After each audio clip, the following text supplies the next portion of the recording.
सियासी मैदान की हर बड़ी खबर से आगाह रहने के लिए हमारे चैनल आज़ाद सियासत को सब्सक्राइब करें और बेल आइकन को प्रेस करें। अस्सलाम वालेकुम नाज़रीन, आज़ाद डिजिटल के इस खसूसी प्रोग्राम के साथ मैं मौजूद हूँ अतर काज़मी के साथ। आपको पता है अतर काज़मी साहब पीर बुध और जुमा अपनी तमाम तर दानिश्वरी और अकल और अपने जो सारा इल्म है वो हमें देते हैं और हमें बताते हैं कि पाकिस्तान कैसे चल रहा है। तो आज भी हम इनसे जानेंगे कि पाकिस्तान चल रहा है। अतर काज़मी साहब, काजी फायज ईसा की रिटायरमेंट ने आपको बहुत सुकून दिया होगा, आप काफी रिलीव्ड फील कर रहे होंगे और आपको लग रहा होगा कि बहुत अच्छा हो गया पाकिस्तान में, काजी फायज ईसा रिटायर हो गए। आपके जज्बात काबिल कदर होंगे काजी फायज ईसा की रिटायरमेंट पे। जी, बड़े आपने जामे और मुफसल मेरा तारुफ करवाया, उसके लिए मैं आपका और इदारे का शुक्रिया अदा करता हूँ। अच्छा, दूसरी बात जो अभी आपने काजी फायज ईसा साहब के हवाले से कही कि आज वो रिटायर्ड हो गए हैं। इशू ये है कि काजी साहब के ऊपर बहुत सारी तनकीद हो रही है क्योंकि अब वो चीफ जस्टिस नहीं रहे। और पाकिस्तान, मैंने पहले भी आजाद पे शायद बात करते हुए कहा था कि जब ओहदों से लोग चले जाते हैं तो उसके बाद बहुत सारी तनकीद होती है, बहुत कुछ होता है, और मेरी कोशिश होती है कि उस पर ज्यादा बात ना की जाए। लेकिन काजी साहब का जो केस है ना, ये एक्सेप्शनल केस है। वो एक्सेप्शनल केस इसलिए है कि बहुत सारे लोगों पे जो ओहदों पे बैठे हुए होते हैं, उनके भी जो मामला चल रहे हों, उन पे अगर कोई इल्जामात लग रहे हों, तो लोग अदलिया की तरफ देख रहे होते हैं और अदलिया से इंसाफ की उम्मीद होती है। ऑल्दो कि यहाँ पे 76 बरस में इंसाफ का निजाम आइडियल नहीं रहा, लेकिन जो हमने काजी फाइज ईसा साहब के दौर में देखा और जो आज जस्टिस मंसूर अली शाह साहब ने अपने खत के अंदर भी जिसका जिक्र किया, ये मुजम्मल साहब एक ऐसा तारीख दौर था हमारी अदालती तारीख का कि जिसमें लोगों को इंसाफ मिलने की जो उम्मीद थी उसका ही कत्ल कर दिया गया। पहले लोगों को पता होता था कि इंसाफ शायद ना मिले, लेकिन लोग कम से कम उम्मीद लेके अदालत में जाते थे। काजी फाइज ईसा साहब ने इस दौर के अंदर उस उम्मीद का ही कत्ल कर दिया कि किसी को इंसाफ नहीं मिलेगा। जो ताकतवर कह रहा है वो ठीक है, जो हुकूमत कह रही है वो ठीक है।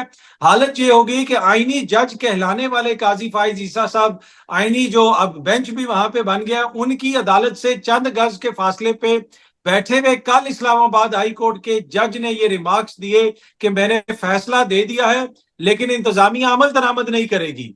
तो इस हालत में काजी फाइज ईसा साहब मुल्क के अदालती निजाम को छोड़ के जा रहे हैं। काजी फाइज ईसा साहब ने जो अदलिया के साथ किया वो किसी मार्शल्ला के दौर में भी नहीं हुआ। तो एक तारीख दौर था। अब इससे रिकवर करते हुए हमें कितना टाइम लगेगा, ये अब देखने की चीज है। देखें अतर काज़मी साहब, मुझे आपके जज्बात का बहुत एहसास है और मैं उनकी बड़ी कदर करता हूँ, लेकिन मैं माजरत के साथ आपको ये बताना चाहता हूँ कि काजी फायज ईसा कोई साकिब निसार नहीं था। काजी फायज ईसा को आसिफ सोईद खोसा नहीं है। काजी फायज ईसा कोई उमर अता बंदयाल नहीं था। काजी फायज ईसा कोई गुलजार नहीं है। काजी फायज ईसा का नाम पाकिस्तान की अदालती हिस्ट्री में ना री राइटिंग ऑफ द कॉन्स्टिट्यूशन के तौर पे लिखा जाएगा। उन्होंने कहीं आइन को री राइट नहीं किया, उन्होंने कहीं कानून को री राइट नहीं किया। उन्होंने जो है, अगर उन्होंने 190 मिलियन पाउंड के पैसे सुप्रीम कोर्ट में पड़े थे, उन्होंने पाकिस्तान के खजाने में जमा करा दिए। उन्होंने डैम फंड के पैसे पाकिस्तान के खजाने में जमा करा दिए कि ये अदलिया का काम नहीं है। बाकी जहां तक आपने कहा कि बहुत से लैंडमार्क फैसले हैं काजी फायज ईसा के, जिनमें फैजाबाद धरने का भी फैसला है, जिनमें जनरल फैज के फील्ड कोर्ट मार्शल के लिए वजारत दफा को लिखना भी है कि इनके ऊपर एक्शन लिया जाए, जो किसी जज को आज तक जुर्रत नहीं हुई लिखने की। और लेकिन ये दुरुस्त है कि काजी फायज ईसा का सबसे बड़ा जुर्म यह है कि उसने तहरीक इंसाफ की सहूलतकारी नहीं की। काजी फायज ईसा का सबसे बड़ा जुर्म, बात पूरी कर रहे थे, मैंने आपकी बात बड़े तहम्मुल से सुनी है। काजी जी फायज जी, ईसा आप का, मुकम्मल इंसाफ करें, मुकम्मल इंसाफ करें काजी फाइज ईसा साहब की तरह, आप भी प्लीज मुकम्मल। काजी फायज ईसा साहब का ये जुर्म है कि उन्होंने ना मकबूलियत देखी ना कबूलियत देखी। उन्होंने इस मुल्क में इंतखाबात कराए जो उमरता बंदयाल नहीं करा सके बर वक्त। उन्होंने इलेक्शन कमीशन और सदर ममलिकत का इत्तफाक राय कराया कि मुझे आज इंतखाब की तारीख चाहिए, और उनकी वजह से पाकिस्तान में इंतखाबात मुमकिन हुए। बाकी अगर आप तहरीक इंसाफ को मनपसंद फैसले नहीं मिल सके उनसे, काजी फायज ईसा से, तो उनका गिला और उनका दुख काबिल कदर है। लेकिन जिस बल्ले के निशान वाले फैसले की बात की जाती है, वो तो पेशावर हाईकोर्ट ने भी बल्ले का निशान छीना है। पेशावर हाईकोर्ट को भी जाके फिर तोड़ दें, जहां से जमानतें ली हैं, वो तो फिर उसके बाद वो अपहेल्ड पेशावर हाईकोर्ट से, इलेक्शन कमीशन से। काजी साहब के पास तो अभी इमरान खान का कोई मुकदमा पहुंचा ही नहीं ना। कौन सा मुकदमा है काजी फायज ईसा के पास इमरान खान का, एक बल्ले के अलावा, जिस पर आप कहते हैं कि किया है? 63A में क्या आइन रीराइट नहीं हुआ हुआ था? रीराइट हुआ हुआ था। तो काजी फायज ईसा का नाम जब भी आएगा, उसके साथ ना रीराइटिंग ऑफ द कॉन्स्टिट्यूशन आएगी, ना जुडिशियल एक्टिविज्म आएगा। आइन और कानून के मुताबिक किए गए फैसलों में काजी फायज ईसा का नाम ऊपर आएगा। बाकी मंसूर अली शाह साहब का तो सियासी किरदार तभी सामने आ गया था जब उन्होंने मखसूस नशिस्तों के केस में नजरसानी लगने के से माजरत कर ली थी। भैया, आपने फैसला दिया है, पार्लियामेंट अधूरी है, आपको अगले दिन नजरसानी लगानी चाहिए। जो पार्लियामेंट अधूरी है आपके फैसले की वजह से, उसकी नजरसानी आप क्यों नहीं लगाते? और आपने कहा कि तो फिर इस्लामाबाद आई जज अच्छा ने मुजम्मिल साहब आपने मेरे फैसले पर अमल नहीं होगा। उन्होंने कहा, मैं भी उन जज साहब से सवाल करना चाहता हूं कि उन्होंने अपनी अदालती तारीख में पाकिस्तान के किस कैदी को ये सहूलियात लेकर दी हैं कि उसके वकील उसको रोजाना मिलेंगे। अगर एक और कैदी को भी उस जज ने ये सहूलत दी, लेके दी है, तो इनको भी दे दिया। तो मुजम्मिल साहब पूरा सच बताए ना कि वो एक ऐसा कैदी है कि जिसके लिए अदालत भी जेल में लगाई जाती है, जिसको ना जेल से बाहर आने की इजाजत है, ना जिसको किसी अदालत में लाया जा सकता है। तो इस वजह से उससे उसके वकील जाके वहां पे मिलते हैं। वैसे तो जो वकील मिलते हैं लोगों को पेशियों पे, लोग रोज पेशियों पे आए होते हैं, तो जनाब यहाँ पे तो पेशी नहीं होती। दूसरी बात जो आपने काजी फायज ईसा साहब के किरदार के हवाले से कही, ये वही मंसूर अली शाह है जिसने साकिब निसार के भी फुल कोर्ट में शिरकत नहीं की थी, और किस वजह से नहीं की थी वो भी उन्होंने बताया था। ये वही मंसूर अली शाह है जिसने काजी फायज ईसा को बचाया था उस रेफरेंस से जहां पे काजी फायज ईसा अपनी लंदन की जायदादों की कोई मनी ट्रेल नहीं दे सके थे। ये वही मंसूर अली शाह है जिसने पिछले साल अता बंदयाल को कहा था कि मैं बेंच में नहीं बैठूंगा, और आप सब लोगों ने उसमें बगलें बजाई थी और कहा था जनाब देखें मंसूर अली शाह कितना अजीम आदमी है। काजी फाइज ने कोई मंसूर अली शाह के साथ या तो काजमी के साथ या किसी जमात के साथ ज्यादती नहीं की। काजी फाइज ईसा ने 25 करोड़ जो अवाम है उनके आईनी हकूक को रौंदा है। काजी फाइज ईसा वो करके गया है जो दुनिया की तारीख में कभी किसी चीफ जस्टिस ने अपनी अदलिया के साथ ना किया होगा। उसको एग्जेक्टिव का मातहत बना गया है। ये जो काजी फाइज ईसा का किरदार है, ये उस दिन शुरू हुआ था जिस दिन ये जाके इसहाक डार और जरदारी के बीच में जाके पार्लियामेंट में बैठ गया था। दुनिया का कौन सा जज जाके वहां पे बैठता है? पाकिस्तान का कोई जज बता दें जो पार्लियामेंट में गया हो। ये शख्स अकेला वहां पे जाके बैठा, वहां से इसका किरदार शुरू हुआ। इसने इलेक्शन करवाया, जिस तरीके से इलेक्शन करवाया बल्ले का निशान लेके, और इसको कोई ना इंतखाबी वो नजर आ रही कि जनाब लोगों के साथ क्या हो रहा है, धांधली हो रही है, इंसानी हकूक की खिलाफ वर्जियां हो रही हैं, सैंड के अंदर अपना सर दिए रखा। और 26वीं आईनी तरमीम पे काजी साहब का कैरियर जो है ना वो अपनी इंतहा पे पहुंच गया। अब इशू ये है कि काजी जा रहे थे और पता था कि अब कोई भी अदालत इस तरीके की नाइंसाफी नहीं कर सकेगी जो इनके दौर में होती रही। तो कल ही इन्होंने फिर बुशरा बीबी को जमानत पे छोड़ दिया है। और आज सलाम उन सहाफियों को जिन्होंने खबर हेडलाइन लगाई है कि क्या डील हो गई। डील ये नहीं हुई, डील ये हुई है कि अब पता है कि काजी जैसा जज नहीं है, तो लिहाजा बुशरा बीबी को जमानत मिल गई है। और अब जो है आगे जो दीगर लोग हैं उनको भी आइन और कानून के मुताबिक हम उम्मीद करते हैं किसी भी सियासी जमात से उनका ताल्लुक हो, इंसाफ मिलेगा। इतने पढ़े लिखे आदमियों के अतर काजमी साहब, जब आप ऐसी बातें करते हैं ना तो बड़ा ही दुख होता है। ये बताएं कि काजी साहब बुशरा बीबी की जमानत का केस सुन रहा था। काजी फायज ईसा का बुशरा बीबी वो ट्रायल कोर्ट सुन रही है, उसकी जमानत इस्लामाबाद हाई कोर्ट ने ली है। उसका काजी फायज ईसा से क्या ताल्लुक है? एक मिनट मेरी बात में, आप नैरेटिव बनाते रहे। एक मिनट, नैरेटिव बनाने पर कोई पाबंदी नहीं है इस मुल्क में, और झूठा नैरेटिव बनाने की तो मुकम्मल आजादी है।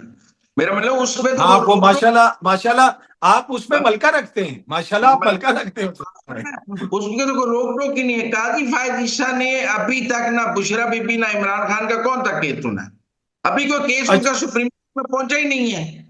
कोई पहुंचेगा तो काजी फायज ईसा तो सर कोई भी केस सुन रहा हो तो उसमें इमरान खान का जिक्र कर देते हैं। काजी फायज ईसा की जो तासुब है इमरान खान के लिए, काजी फायज ईसा की तो एहलिया भी इमरान खान के खिलाफ खत लिखती रही है। बुशरा बीबी ने तो कभी काजी का जिक्र ही नहीं किया। काजी फायज ईसा की तो एहलिया इमरान खान के खिलाफ बातें करती रही हैं, खत लिखती रही हैं। इनकी इस फैमिली की नफरत इमरान खान के लिए तो सबके सामने आया है।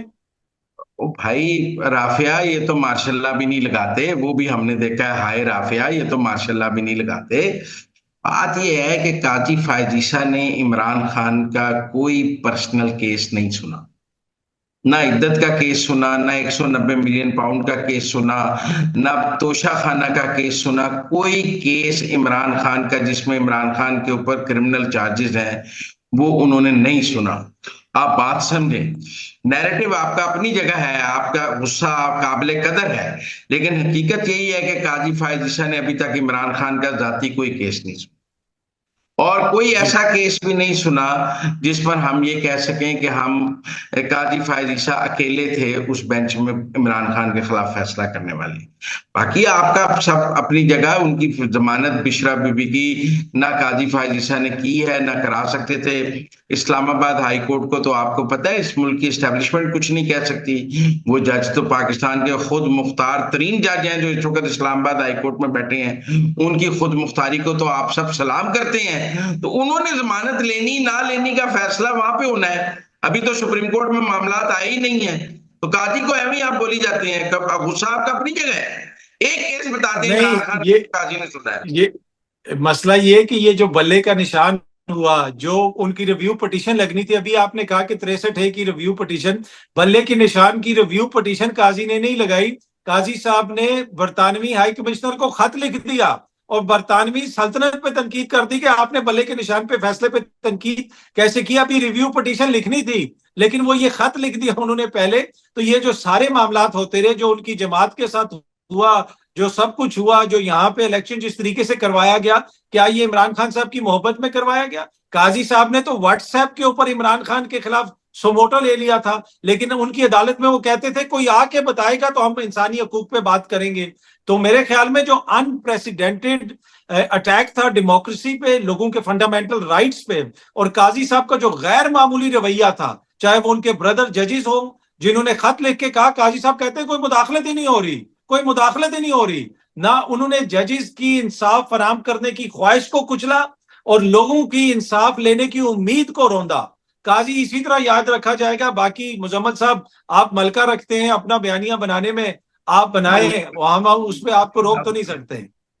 बात सुने भाई, मदाहीन मंसूर अली शाह से मैं अर्ज करना चाहता हूँ, ये जो नए नए मदाह पैदा हुए हैं ना मंसूर इरशाद इरशाद इरशाद इरशाद इरशाद मंसूर अली शाह से मैं अर्ज करना चाहता हूँ, अगर वो जान की अमान दें मुझे, ये मंसूर अली शाह 1 साल क्यों खामोश था काजी फायज ईसा के खिलाफ? ये खत उसने तब क्यों नहीं लिखे?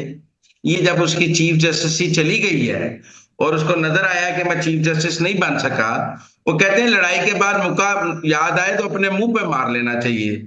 मतलब अगर काजी फायज ईसा ने जब ये सारे काम किए जो वो गिना रहे हैं, उस वक्त खत लिखता ना, तब तो साथ बैठा रहा, इंजॉय करता रहा। ये लड़ाई तो शुरू हुई मखसूस नशिस्तों की नजरसानी के थे कि आप 2-2 महीने की छुट्टी पे चले गए। मुनीब अख्तर साहब भी कि अब प्रैक्टिस एंड प्रोसीजर कमेटी की मीटिंग ही नहीं होगी, हम दोनों छुट्टी पे चले जाएंगे तो अकेला काजी क्या करेगा? सुप्रीम कोर्ट मुअत्तल हो गया क्योंकि आपने कहा कि जज छुट्टी पे जा रहे हैं, इस मुल्क में अब कोई अच्छा केस। मुजम्मल भाई, मुजम्मल साहब एक छोटा सा नहीं, एक आपसे एक क्वेश्चन है, ऐड कर लें इसमें, ऐड कर लें इसमें, आपके ये मेरे ख्याल में आर्गुमेंट में जान आ जाएगी। तो आज फिर इलेक्शन कमीशन ने पाकिस्तान तहरीक इंसाफ के लोगों को क्यों नोटिफाई कर दिया? वो जो इलेक्शन कमीशन कहता था कि ये जो है फैसला गलत है, क्योंकि काजी ने उनको कहा था मैं बैठा हुआ हूं, इस मुल्क में आइन और कानून पे अमल दरामद नहीं होगा, मत मानो सुप्रीम कोर्ट के फैसले को।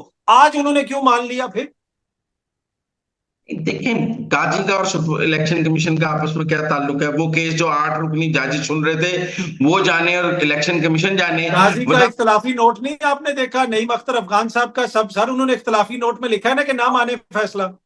वजाहत देने की बजाय अगर इलेक्शन कमीशन को कंटेम्प्ट का नोटिस देके, मैं यही बात कहता हूं कि अदालतों को सियासत नहीं करनी चाहिए, जजों को सियासत नहीं करनी चाहिए। हमारे मुल्क का बेड़ा गर्क की सियासी जजों ने किया है। जो जब इस्लामाबाद के 6 जजों की मैं बात करता हूं कि उनको खत नहीं लिखना चाहिए, जिसने उनको तंग किया है उसको कंटेम्प्ट के नोटिस में सजा देनी चाहिए। उनके पास अख्तियार दिया आइन ने, उनको खत लिखने का अख्तियार नहीं दिया, सजा देने का अख्तियार दिया है। कोई उनके काम में मुदाखलत करे तो इन अदालत में।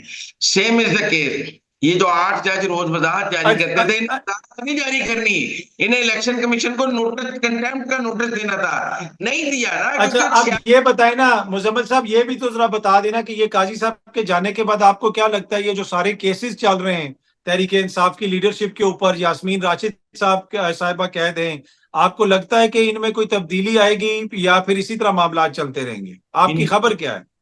आप असल में ना, आपको पाकिस्तान के निजाम अदल की समझ ही नहीं है। वो मैं बड़ा कैसे, ही बेअकल आदमी हूँ, इसलिए तो आपके पास आता हूँ। मैं यकीन करें, इधर आता हूँ, मैं सीख के जाता हूँ, फिर रात को मैं नोट्स लेके दोबारा वो पढ़ के सोता हूँ। आज मुजम्मल साहब ने ये कहा था और मैं सारे नोट्स बनाए हुए, और मैं दिसंबर में जो आपने एग्जाम लेना है उसकी मेरी पूरी तैयारी है। तो मैं इसलिए तो इधर आता हूँ ट्यूशन पढ़ने आपसे। जरा प्लीज समझाएं जो जरा। यास्मीन राशिद और इन सब के केसेस हैं, वो ट्रायल कोर्ट्स में, ना हाई कोर्ट्स में है ना सुप्रीम कोर्ट्स में है। उनमें क्या करना है किसी चीफ जस्टिस ने या किसी ने? वो ट्रायल कोर्ट से सर चलेंगे। सर सर एक सवाल कर लूं? सर वो करें जो करें। ट्रायल कोर्ट सर वो जो ट्रायल कोर्ट का जज है, जिसके घर के बाहर इदारों ने घेरा डाल दिया, सर जिसको गायब कर दिया गया, सर जिसकी धमकियां आई, सर जिसको जो लाहौर हाई कोर्ट के जज को उसने खत लिखा, मलिक शहजाद साहब को वहां से ट्रांसफर कर दिया गया और फिर उस जज को भी वहां से ट्रांसफर कर दिया गया। तो सर वो क्या यूगोस्लाविया की अदालतों के अंडर आता था सर वो जज? उसके बारे में आप क्या बताएंगे, वो जो ट्रायल हो रहा था? सर वो उस पर शहजाद साहब जो चीफ जस्टिस थे, उनके पास जब खत आया था, उन्हें अगले दिन उन लोगों को सजा दे देनी चाहिए थी, जेल भेज देना चाहिए था, सियासत नहीं करनी चाहिए थी। मैं यही कह रहा हूँ कि ये खतो खिताबत जो अदलिया की है, ये तहरीक इंसाफ की सहूलतकारी के लिए है। अदालतों का काम खतो खिताबत नहीं है, फैसले करना है। जब एक जज ने शहजाद साहब को कहा कि मेरे काम में मुदाखलत हो रही है, उन्हें अगले दिन सुबह उस जज को भी और जिसने मुदाखलत की है उसको बुला के सजा दे देनी चाहिए थी कि आपने मेरे जज के काम में मुदाखलत की है। अच्छा, आपकी ये पुरमग्ज गुफ्तगू सुन के मुझे आपके अंदर एक सहाफती काजी फाइज ईसा सुनाई दिया आज, अल्लाह की और कसम। मेरे लिए एक बड़ा लर्निंग एक्सपीरियंस था। आज का जो लेक्चर था उससे मुझे काफी कुछ सीखने को मिला। मैं उम्मीद करता हूं कौम भी सीखेगी और कौम ये याद रखेगी कि हो रहा है ना, ये उसको जो उम्र में। सहाफती काजी फाइज ईसा मुजम्मल सौर वर्दी, काजी मुजम्मल सौर वर्दी जो अदालत लगाता है मीडिया पे, एक दिन इस अदालत का भी हिसाब होगा। कोई इनसे भी पूछेगा कि क्यों जो है हमारी अदालत में किसी को इंसाफ नहीं मिलता। मुजम्मल सौर वर्दी, कभी तो कोई ऐसा फैसला सुना दो कि आवाम का दिल खुश हो। अब आपके अंदर जो मंसूर अली शाह जाग रहा है ना बार बार, आप उसको उम्र पे भेज दें और अतर काजमी रहें। आप अतर काजमी के चले, तौर पर खूबसूरत इंसान है। जब आपके अंदर मंसूर अली शाह जागता है तो पोल्यूट कर देता है उस अतर काजमी को। तो मुझे अतर चले। काजमी पसंद, उसके अंदर मंसूर अली शाह नहीं पसंद। एनीवे, आप हमेशा मुझे बर्दाश्त भी करते हैं, बुलाते भी हैं, मेरी बात भी सुनते हैं, इसके लिए मैं आपका शुक्रगुजार हूँ। काजी साहब तो इतना हौसला नहीं करते थे, वो किसी की बात नहीं सुनते थे। कम से कम आपकी अदालत में हमें अपने आर्ग्यूमेंट्स पेश करने का मौका मिल जाता है, तो इसके लिए हम आपके शुक्रगुजार हैं। वंस अगेन आज आपसे मुलाकात हुई, आपने दावत दी, आपका बहुत शुक्रिया।